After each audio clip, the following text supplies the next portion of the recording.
PlayStation 3 was released in 2006 with mixed feelings. My feelings weren't mixed though, cause I knew I wanted it, and I wanted it right away. I want it now. During the E3 event of 2005, it was revealed that the PlayStation 3 would cost $499 for the 20GB model without Wi-Fi support, and $599 for the 60GB model with Wi-Fi support. And the 60GB PlayStation 3 for $5,000! Now that's the one that I bought the first week of release. So many people were upset with this outrageous price tag, and I can fully understand why. It's a lot of money. The first thing that I noticed when they revealed the console was the Spider-Man font they chose to use. It's almost as if they didn't know they used that font because they changed it a little later on. The PlayStation 3 is a highly underrated console, and to this day I hear people bashing on it left and right. Boo, you suck! It's true it was incredibly difficult to design games on it, and a lot of the earlier releases weren't very good due to frame rate. But once developers got the hang of it, so many amazing exclusive games were getting made. Games such as the Uncharted series, or The Last of Us, Ratchet & Clank games, Killzones, Gran Turismos, and Infamous were all incredible looking games that mostly had good frame rates. Now I'm not forgetting any games on this list because it's just 5 games I'm listing, and I plan to make more videos covering the same topic, so keep calm, keep cool, and don't stress. Serenity now! Your game will probably be on a future list. I want to take a look at 5 PS3 games that push the hardware so hard they sometimes suffer very low FPS. Now I'm going to start off each game with the black screen for a few seconds just playing the theme song to see if you can guess what game it is before I reveal it.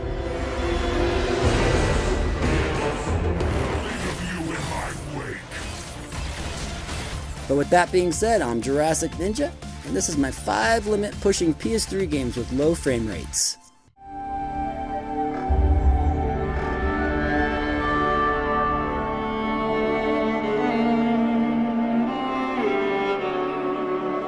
Middleearth: Shadow of Mordor is an open-world, action-adventure video game developed by Monolith Productions and published by Warner Bros. Interactive Entertainment.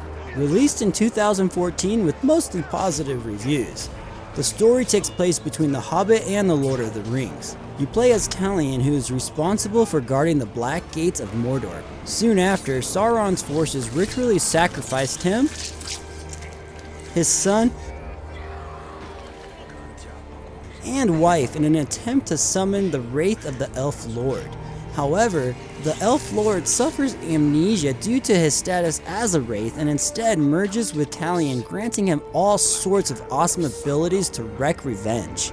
I first played and beat the crap out of this game on my PS4, so playing it now on a PS3 is just plain ridiculous.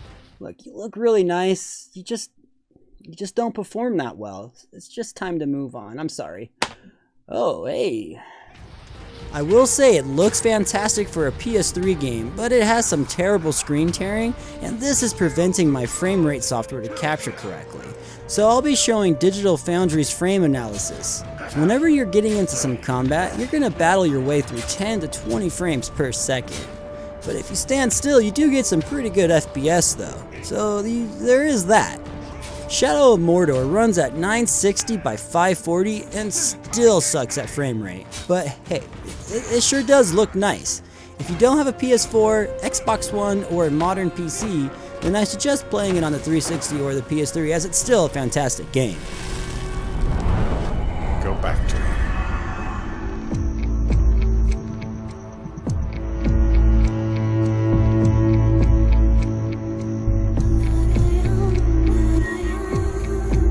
Far Cry 3 is an open-world first-person shooter that was developed by Ubisoft Montreal.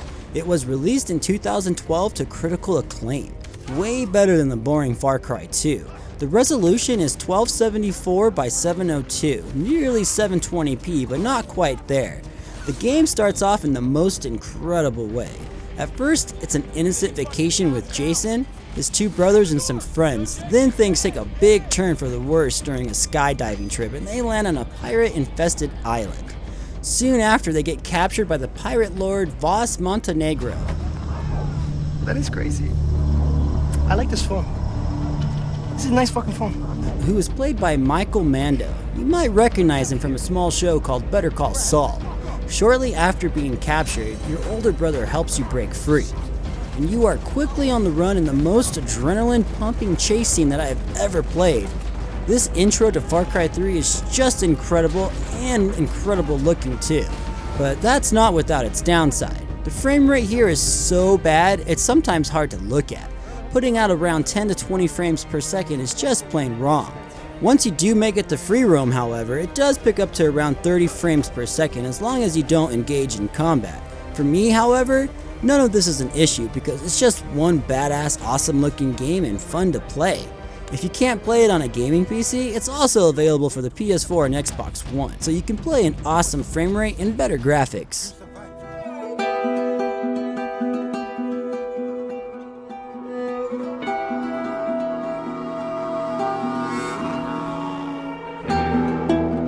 Last of Us is an action-adventure survival horror video game developed by Naughty Dog and published by Sony Computer Entertainment.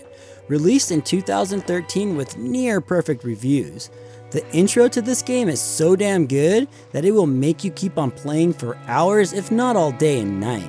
It's also the only video game intro I can think of that will make a grown man cry. The game starts off with some nice daddy-daughter bonding, showing that they have a great relationship. Shortly after some cutscenes, you wake up and play as Sarah, Joel's daughter, and then she's on the hunt to find her dad. Once she reaches downstairs, Joel comes barging in covered in blood, shoots his neighbor, and takes off in a car with his daughter and brother Tommy. This is a great part. Just listening to the amazing acting and awesome scenery as Joel drives, you get to control the camera and get to see everything that's going on around Sarah. Soon after, a car accident happens,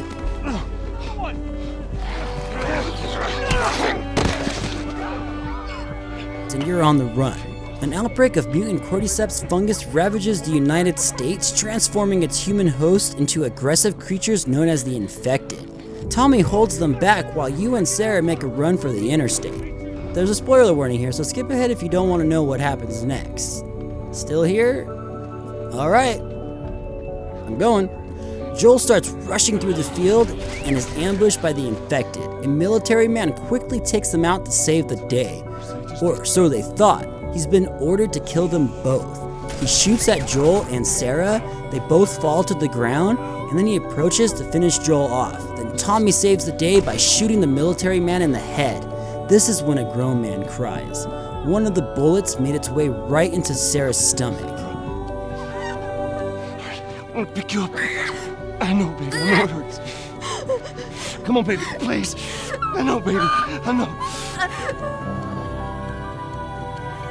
Sarah.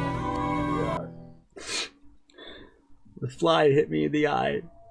And the first time I played this game, I wasn't a dad, but it still was a very sad scene. But now replaying it for this video, I am a dad, and it affects me a whole heck of a lot more.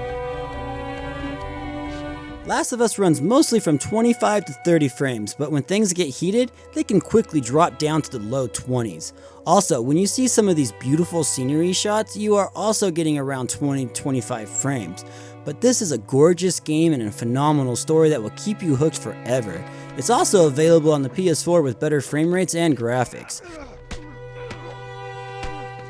Since Naughty Dog made The Last of Us, they also made the Uncharted series, and that series also has some low frame rates here and there.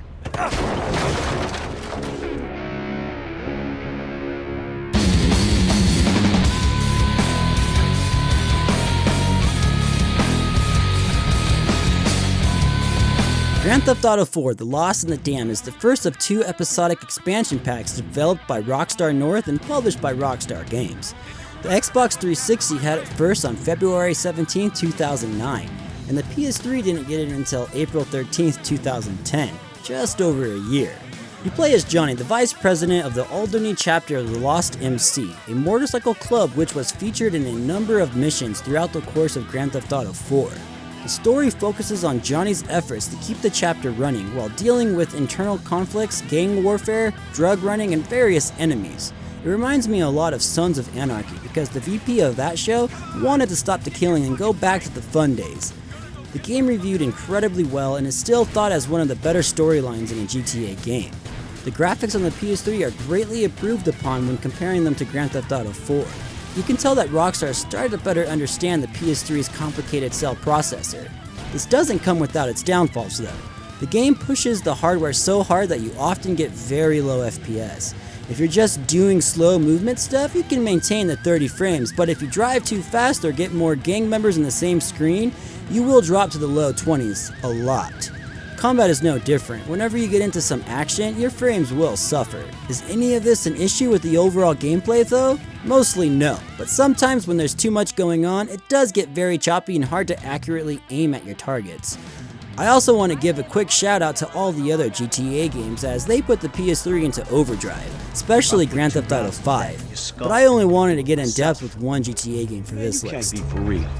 I look like a fucking joke to you.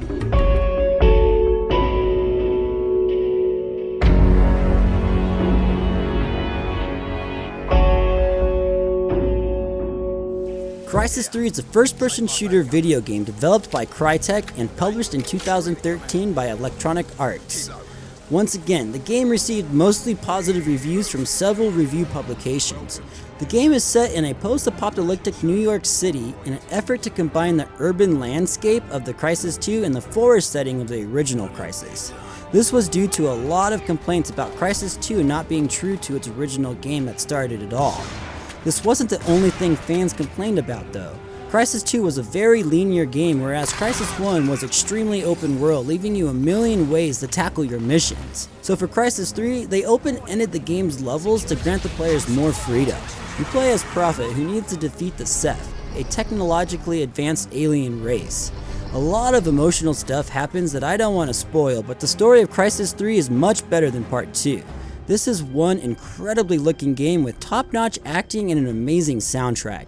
The overall frame rate isn't the worst, but it can drop to the low 20s during some intense action sequences or in some forest-covered areas. I strongly recommend this game to everyone, and playing it on a PS3 or Xbox 360 is a great choice.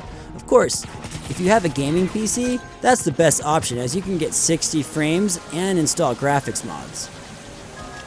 Also, Crysis 1 and 2 could also blow your PlayStation 3 up at any second. The PlayStation 3 has offered me hours upon hours of amazing fun with its impressive library of games. It's true that a large portion do play better on the Xbox 360, but that doesn't mean the PS3 versions are bad.